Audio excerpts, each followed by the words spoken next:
back to Kirk Kooks. Today is the first ever Pizza Wednesday. Pizza Wednesday is going to usually work in one of three ways. Number one, it would just be a regular pizza topping. So you've got like pepperoni, cheese and tomato, chicken and mushroom, ham and pineapple, that sort of thing. Just regular everyday pizzas, but we'll be making them ourselves. Number two would be a more extravagant topping. So we're talking like Big Mac, Southern fried chicken, that sort of thing. And number three is going to be pizzas that the Teenage Mutant Ninja Turtles ordered in the original 1987 series. They're disgusting. Honestly, some of the toppings on these pizzas look vile. I mean, you'll see from the one we do today, they are absolutely horrid. There's a list of all the pizzas they ordered on the internet, and I've got this list and I'm going to work my way through it. We will eventually cook every single pizza on that list and I will taste test them. I have warned some of my friends that I might actually let them taste test these at some point as well. So usually on a Wednesday there'll be one video put up and it'll be one of those three things. As this is the first Pizza Wednesday, I'm going to put one of each video up for the first week. So you'll have a regular pizza, an extravagant pizza and a horrible Teenage Mutant Ninja Turtles pizza. Because I'm doing three today, and it'll be the same most weeks to be fair, I'm not going to sit and make separate batches of dough for multiple pizzas every week. So I will put some text up here, and you can skip to that point in the video if you've already watched one of them and you don't want to re-watch the dough making process, because that's going to be the same for all three videos. So let's get started with our dough. The first thing we want is 121 millilitres of boiling water. So we just want to measure out 121 mils. Then to the boiling water we want to add 242 mils of cold water.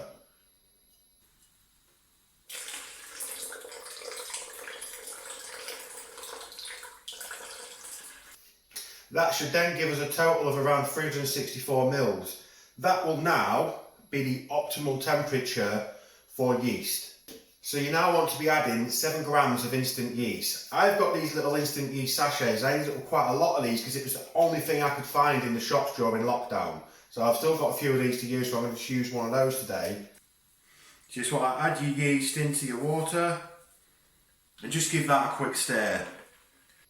So you then want to add 18 grams of salt into your water and yeast. Now salt can kill yeast, but this isn't enough to kill the salt. All this will do is just slow the yeast down and stop it from rising too fast.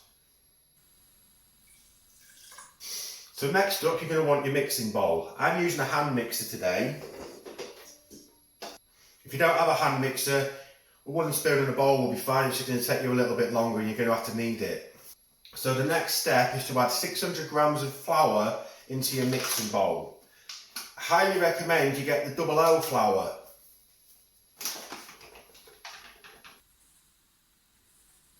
So next you want to get your yeast mix and start slowly adding this to your flour and just keep giving it a slow stir.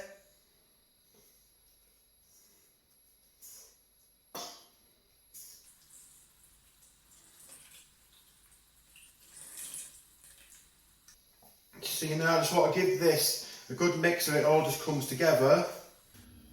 Now I've got that sort of mixed together, I'm going to finish the mixing process on the mixer. If you're using a mixer, you just want to start off on the lowest speed it goes. Okay, so whether you're using a hand mixer or you're kneading this by hand, you're going to now want to knead this for about 5 to 10 minutes. I'm going to leave this for 7.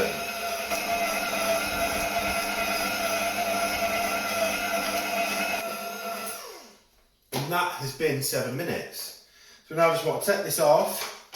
So we then just want to lightly oil this so it doesn't stick too much. So just get a little bit of oil, put a drizzle on your hands, rub them together, then just work the dough into a ball.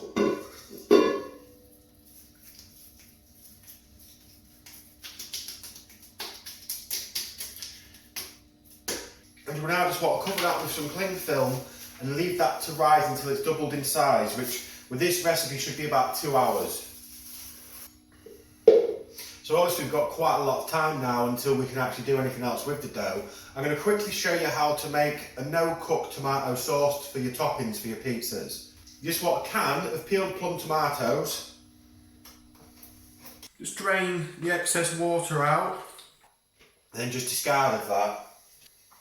Okay, so we now just add our tomatoes. Okay, so to the tomatoes we are going to be adding half a teaspoon of salt, half a teaspoon of oregano, half a teaspoon of rosemary, half a teaspoon of basil, and half a teaspoon of thyme. Now I just want to blend all that together.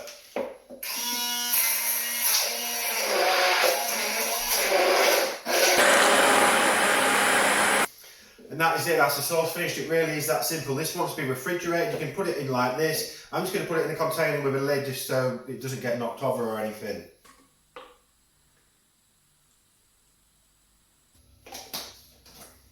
And that can now go in the fridge. That leaves us with still a lot of time left to spare, so go find yourself something to do. I'm going to go walk my dogs.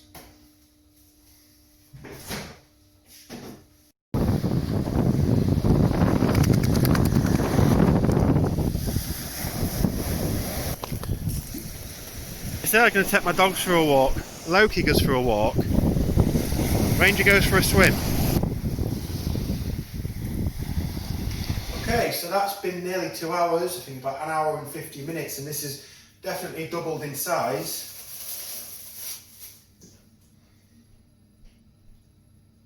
So now this is original, we're about to get ready to split this into 4 separate batches. There's enough here to make about 4 10-inch pizzas. Now you would usually put these into separate mixing bowls or something. I had a bit of an accident at the beginning of the week and all of my glass mixing bowls ended up smashed on the floor, so I'll just be using whatever I've got. So to start with, just lightly spray your bowls with some non-stick spray. And then just give that a little whip around to make sure the whole of the bowls are greased. And then if you just weigh out your dough, put it into one of the bowls. And the total weight of that is 960 grams. So we want to be splitting that into 4 lots of 240. So they all now want covering with cling film again, and then you'd leave them for another 30 minutes.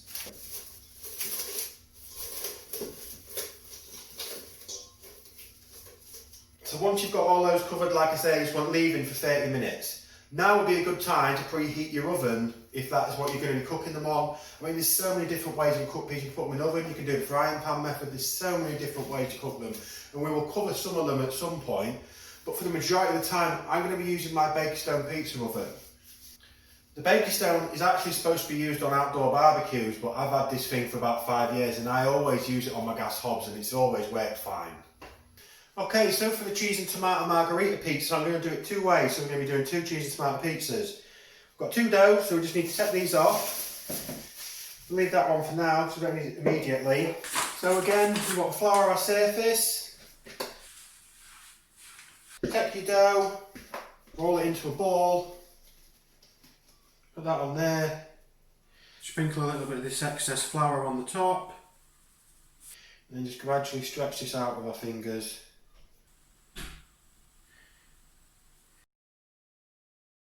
9 and 6 o'clock, and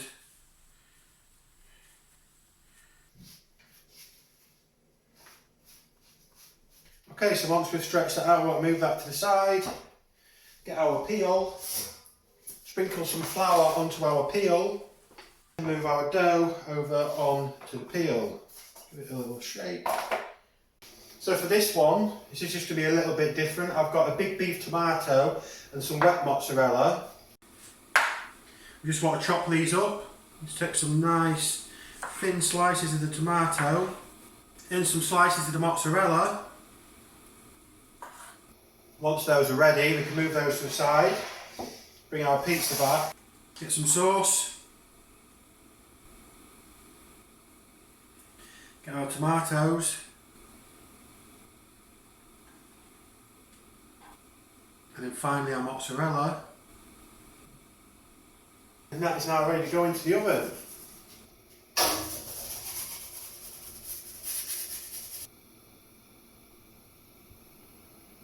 I have just realised I forgot to put a bushing of oil on the crust, so I'm just going to do that quickly now.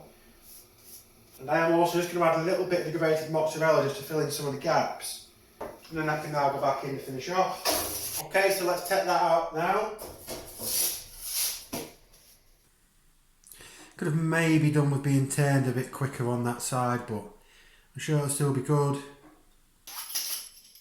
Okay, so let's take a slice of this and give it the old taste test.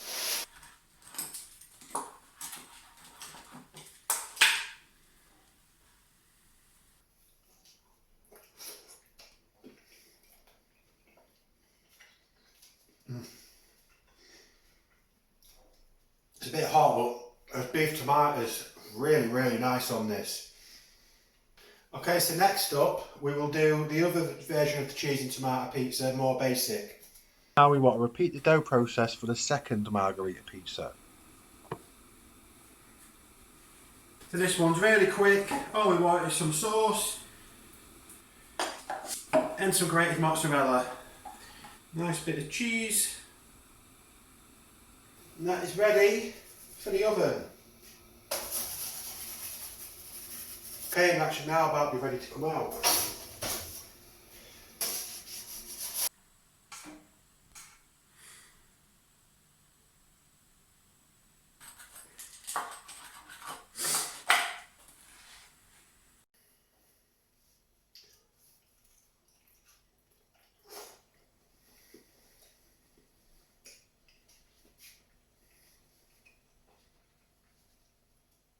Should probably let that cool down a bit first, but that is spot on. That is really, really nice cheese and tomato pizza.